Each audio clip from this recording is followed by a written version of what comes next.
You can go ahead. Okay, so after those technical difficulties, we're going to go right back into the lit review. And like I said earlier, we each kind of took a topic of that, and my topic was discipline, which can be a tricky item to discuss with parents and teachers working together. I had an interview with a middle school teacher, and she had the most problem with the parents in getting involved in her disciplinary actions. You know, they wouldn't agree with her, or they want the student to be absolved of any type of discipline at all, so that was really tough for her. And in an article that I found, Education in the Urban Society, it gave the parents a reason to be involved with the discipline, making sure that they knew what was happening with the students and their disciplinary action that would be taken.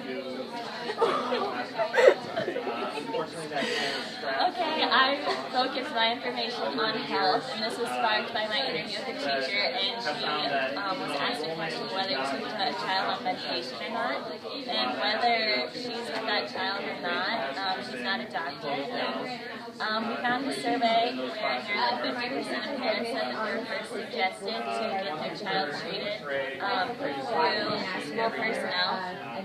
The same survey showed that that was the primary source of the ADHD identification.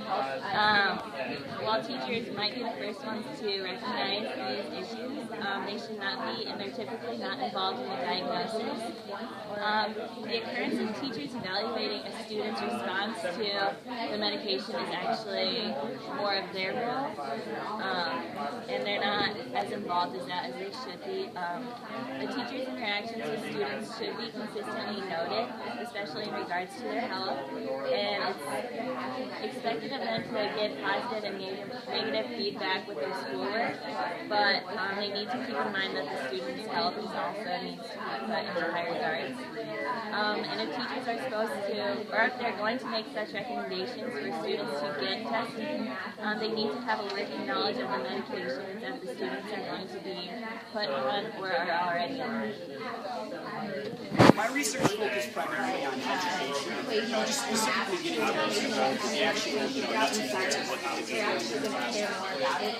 and so I looked at a couple of surveys. One of them talked about parents' attitudes towards education, and it did this by looking at minority groups, African Americans, and Hispanics in particular, and then, seeing their agreement with a few statements like, I should be involved in parents' education, and it's my responsibility to make sure that my student learns. That kind of gave us a lot of background information on how parents feel about the topic. And then after that, I also looked at a survey that, had got responses from parents about ways that they actually get, I'm sorry, rather from teachers, and ways they get the parents involved. Really good ideas. Had 14, I believe, but we pulled out a few of them that we thought were the best on specific ways to get parents involved in their kids' education. Now moving on to solutions, one solution that we found would possibly work would be for teachers to take the time and write a personal letter to each family so that they feel comfortable expressing concerns or needs of their child. Another solution that we thought might open the communication lines between the educators and the students and parents as well is having a type of a contract that would be sent home in the beginning of the year, kind of stating, what the discipline was going to happen in the classroom, what they were going to be focusing on that year in education, and any health concerns that the parents might have. Also, that could even include a contract type thing of sending homework home that they're supposed to be doing in their house, and having the parents sign them at the bottom, stating that they have looked at it, they know what's going on in the student's life, they know what they're looking at, and even that can be incorporated in some type of reading exercises, making sure the student is reading a certain amount of minutes with or without the parent at home, but making sure that the parent kind of acknowledges that and puts a signature on the bottom of the page, just so the parent knows, what's happening in the classroom. And then the solution that I came up with here was to have an actual specific activity where you have the student take home the story to read with their parents. Depending on the grade level, it could be that they're reading the story to them, or that they're reading it to their parents, or perhaps that they're both reading it.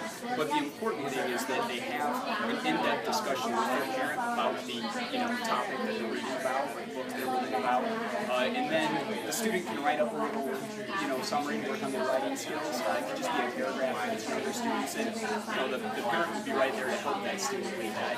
just kind of make sure that the parent knows what the kid is doing, and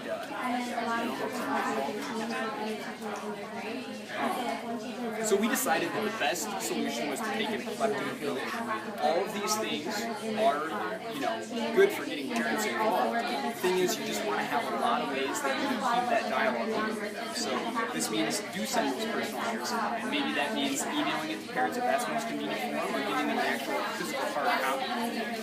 It also means having that contract at the beginning of the year, having them sign off on those, individual homework assignments, and also getting them involved in those assignments with The core standard ties, we found that after researching health, education, and discipline, that it perfectly aligns with standard 2, human development. We found this standard to best correlate with our research because we found one of our first studies that we found that had to deal with minority parents in elementary school showed an overwhelming amount of information that recognized parent involvement was a large factor in the success of their child. Yes, students' health is responsible for many aspects of their human development, and also is discipline and education. And all of these things combined, really, with the parent and teacher working together, can create great human development for that student. In conclusion, this is just a really important thing. A lot of what we found in all of our research is that parent involvement is the most important thing, for student success. So getting your parents involved in any of these things, anything is really just going to have a direct effect on how your students do. Does anyone have any questions?